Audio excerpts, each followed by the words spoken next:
Well, good evening, party people. It's 6:30 on December 22nd.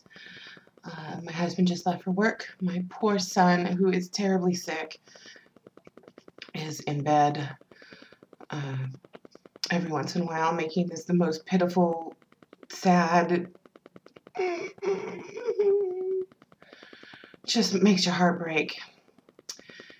And the one person who was supposed to help us out this evening and tomorrow morning, of course, never bothered to call or return a text or anything like that. So I have a sick son who cannot go to daycare tomorrow, and I essentially have no one to watch him because I, in the condition that I'm in, can't, if he were to get sick or I couldn't do anything to help him. I couldn't clean him up. I couldn't get him in a bath. I'm pretty much useless when it comes to that. And people don't understand that when you make a commitment to someone, you say, okay, here's the situation. I've got cancer. I really need your help. You're my family. And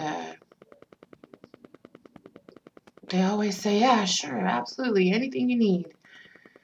Until, of course, there's booze involved, and then that all flies right out the window. I understand there was a death in the family, and you do what you do, you cope the way you cope. But to just not call back or anything, that's a whole new way of just being rude. I guess I don't know how to explain it really. Now it's like I have one less person to count on. I thought I could count on this person, and I can't even count on her to call us back.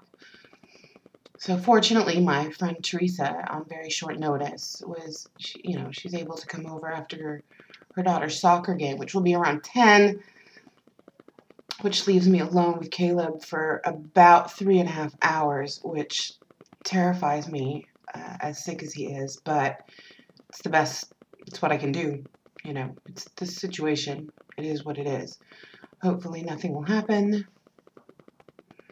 and everything will be fine, and I won't have to worry about it. But, don't make promises you can't keep. I need people. I never need people. And right now I need people. I need family most of all. Family who Caleb loves because he knows Mommy's sick.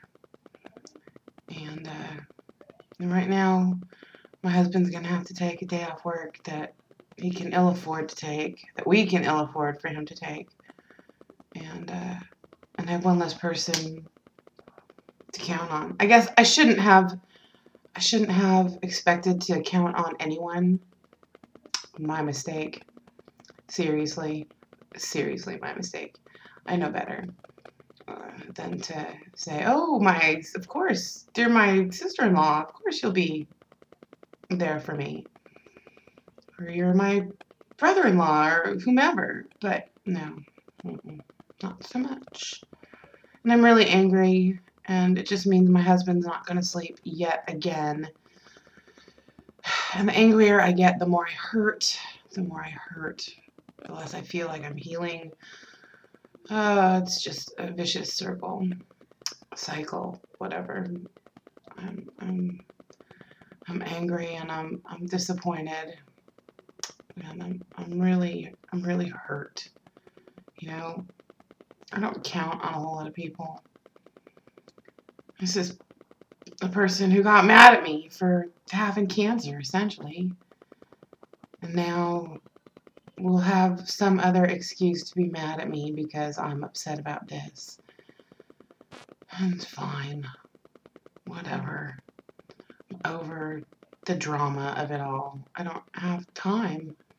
I would be more than happy to take care of my son and not ask anybody for any help if somebody would take the cancer away. You take the cancer. I'll deal with my own family. And no one will have to worry about how Caleb's getting to school or what kind of fever he's got. It's just a load of crap. Anyway, y'all have a good night. The phone is obviously ringing.